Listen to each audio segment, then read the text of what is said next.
As you might know, this is a face reveal. I didn't want to do this, but sometimes you just have to. Don't judge it. Anyways, let's get into this tech review. Hey everyone, welcome back to the channel. Today we'll be taking a deep dive into the ROG Ally, ASUS's answer to the portable gaming PC market. Let's start with the design. The ROG Ally has a sleek, futuristic look with RGB lighting and a solid build quality.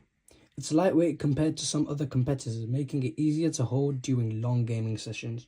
It's got a comfortable ergonomic design, lighter than the Steam Deck, and RGB accents for that gamer aesthetic. Some of the cons are that it does have a white colour, which can get dirty easily. It doesn't come in with a good kickstand, making tabletop gaming really awkward, but you can use the one included. Now let's look at the performance of this device. Under the hood, the ROG Ally is powered by the AMD Ryzen Z1 Extreme chip, which delivers some serious performance. It can handle modern AAA titles at 1080p with decent frame rates and absolutely crushes indie games. Performance mode, which is used for more demanding games. Last but not least, turbo mode, which is meant for the absolute biggest games, AAA titles such as Cyberpunk 2077. You get very smooth performance with the Z1 Extreme chip and a really nice display, which is 120Hz refresh rate. It does support Windows 11, which is great for flexibility. The downsides are that Windows 11 is not optimized for handheld, so this device will have some problems with navigating. Some games do struggle with compatibility issues, which can be resolved, but are pretty hard to do so. And the performance can dip without a power source. Now let's talk about the display and the sound. The display is a 7-inch 120Hz IPS display, a sharp, colourful and step up from the other handhelds. The speakers are decent, but don't offer a ton of depth. They do offer a surround sound feel. Its refresh rate does give smoother gameplay. Its bright and vibrant screen gives a nice little hint whilst playing in the dark or outside in the light. Doesn't matter where you are, it never disappoints. And it's got good viewing angles. Any side you look at it from, it looks great and it won't let you down. Although it does have good performance, it doesn't offer some other things that its competitors do, such as the Steam Deck, which has an OLED screen. This does not come in an OLED variant. Speakers aren't very loud though, so if you're going to game further away from your face, or you have it connected to a monitor which doesn't have any speakers, it's not going to be the best experience for you. Now let's move on to the software and user experience. Well, here's where things can get a little tricky. The ROG Ally runs on Windows 11, which gives it a lot of flexibility, but also a lot of headaches. Unlike the Steam Deck's streamlined interface, navigating Windows on a handheld isn't the smoothest experience. You can run any PC game launcher, such as Steam, Epic, Xbox, etc. This device has customizable controls via using Armoury Crate. Here you can tweak performance, calibration, lighting, and many other things. You can completely change the LEDs to however you prefer. You can go rainbow, and you can change the brightness or the speed of all these things. As you can see here, you can change the brightness, go faster, make it fit your personal needs. Windows isn't handheld friendly. There's pretty much a lot of driver issues, and Armoury Crate software can be buggy. It can glitch out, it can stop working and leave you on a certain screen. To avoid that, all you have to do is look for the power button and press hold it to turn the device off, and then you have to restart it, which is a big issue for some people that, you know, want a game and they just don't have time to be doing anything with this. If you talk about the battery life, it's not great at all. If you're playing a demanding game, expect only half an hour to an hour of like proper gameplay before you need to plug it in.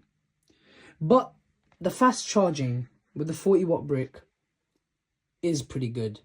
And this thing can be extended with a power bank if you have that spare change.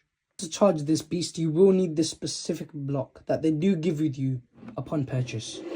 But if you try and use any other wire via your PlayStation or certain different plugs, it will not work because this specifically needs a certain amount of juice. But you can play with it plugged in without any problems. It gets a 30-watt mode which blasts through any game. The biggest problems is connecting a keyboard and a mouse. As you can see, there isn't any USB-C ports. It's just this for the mobile unit and this for an SD card. In order to fix this issue, you need to buy a converter, such as the one I have here. This is the Ugreen Uno model. It's a great reliable model, which I will leave a link in the description for you. What you have to do is grab the end and plug it in right here. Once you've plugged it in, you can see all the ports here. USB-C and HDMI. You can use HDMI to connect to your monitor. The Ugreen Uno has a nice little display at the front. Just brings your setup more to life. If you plug your peripheral in, you can get ready to use it without any problems. Fast, no delay. Updates do take time, such as at the time of recording, I just randomly got an update. It's really random and it can annoy you and it can ruin your gaming experience. But let's talk about the price. So at around $700 for the Z1 Extreme model, the ROG Ally is cheaper than some gaming laptops, but competes directly with the Steam Deck and other handhelds. So it is more expensive than the other handhelds, but gives a good value. This is more powerful than the Steam Decks, but it's not as affordable.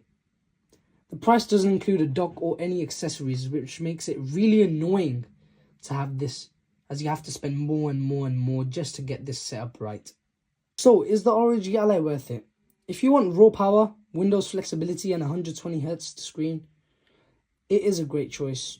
But I would prefer getting a PC in this range, as it will bring way more performance than this. And for children, Steam Deck may be better, as it has a more optimized OS and a simpler experience.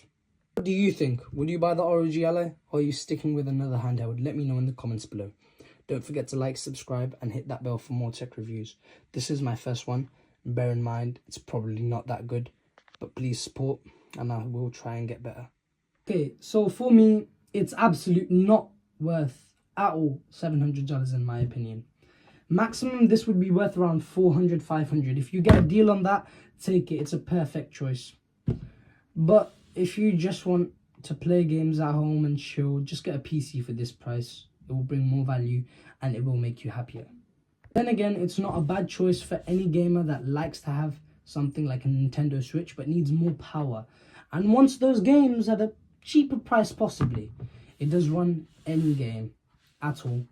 You can install mods on Minecraft, you can do anything. It is a PC just in a little screen. So don't worry, I'm here for the tech reviews. Bye bye. But genuinely, buy it. It is pretty fun to use.